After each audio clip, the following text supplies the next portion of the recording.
بسم اللہ الرحمن الرحیم، السلام علیکم۔ رمضان شریف کا مہینہ، بابرکت مہینہ جیسے جیسے گزر رہا ہے پاکستان میں ویسے دہشت گردی جو ہے وہ جناب ہو رہی ہے، اور بڑی تیزی کے ساتھ ہم دیکھ رہے ہیں کہ اس مبارک مہینے میں پاکستان کے اوپر دہشت گردوں کا جو وار ہے وہ ختم ہونے کا نام نہیں لے رہا۔ آئے دن کوئی نہ کوئی واقعہ ہو رہا ہے، اور اس کی اگر ہم جڑیں ملانے کی کوشش کریں تو کئی لوگ اس کو کہہ رہے ہیں کہ جو شریف اللہ جو داعش کے صاحب تھے موصوف، جن کو پکڑ کے پاکستانی فوج نے اور امریکن ایجنسی نے مل کے ان پہ آپریشن کر کے تو ان کو جناب امریکہ کے حوالے کیا کہ اس کے یہ اثرات ہیں۔ لیکن دوسرا نیریٹو یہ ہے کہ جب سے بنگلہ دیش میں وہ حسینہ واجد کا حکومت کا جنازہ نکلا ہے، دوسرا نیریٹو یہ ہے کہ ہو سکتا ہے کہ اس وجہ سے انڈیا کی جو ہمارے ہاں نرسری ہیں وہ کام کر رہی ہیں، اور اسی وجہ سے پاکستان میں دہشت گردی ہو رہی ہے۔ لیکن ایک بڑی اہم بات ہے جو میں آپ کو بتانے لگا ہوں، وہ یہ ہے کہ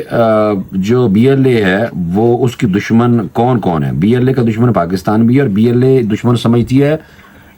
چائنا کو بھی، یعنی کہ بی ایل اے دو ملکوں کو دشمن سمجھتی ہے، چائنا کو اور پاکستان کو۔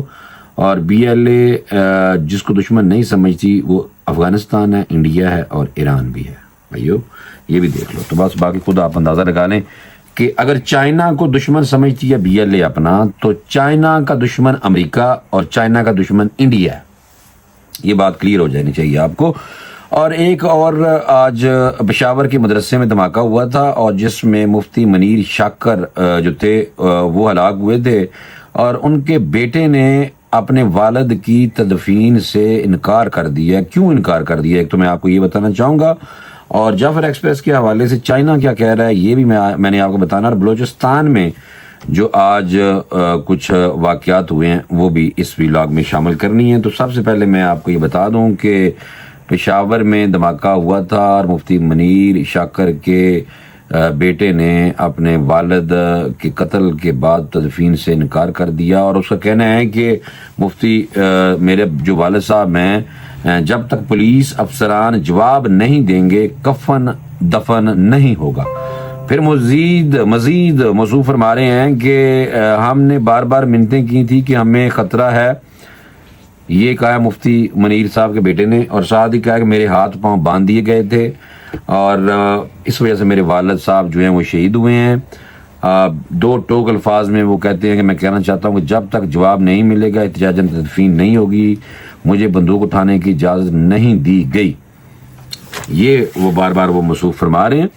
اور یہ مفتی صاحب کے بارے میں تھوڑا سا آپ کو بتا ہی دوں تو بہتر ہے، تاکہ آپ کو پتہ چل جائے کہ یہ کون سی ہستی ہیں جو اس حادثے میں جن کی جان گئی ہے۔ مفتی منیر شاکر خیبر پختونخوا کے جنوبی ضلع کرک، جہاں پہ شاہ عبدالعزیز مجاہد صاحب کا بھی مدرسہ ہے، اور افغانستان میں سوویت کے ٹائم پہ جب سوویت نے حملہ کیا تھا تو اس ٹائم کرک کے جو مفتی صاحب ہیں شاہ عبدالعزیز مجاہد صاحب، ان کے والد صاحب، اور بعد میں پھر شاہ عبدالعزیز مجاہد صاحب نے بڑے وہاں پہ فنڈ ڈونیشن اور وہاں سے بڑے مجاہد بھیجتے تھے، وہ ہمیں یاد ہے۔ تو یہ جو مفتی صاحب ہیں جنوبی ضلع کرک میں ایک قدامت پسند خاندان میں 1970 کے قریب پیدا ہوئے تھے، اور مختلف دینی مدارس میں تعلیم حاصل کی تھی، اور کالعدم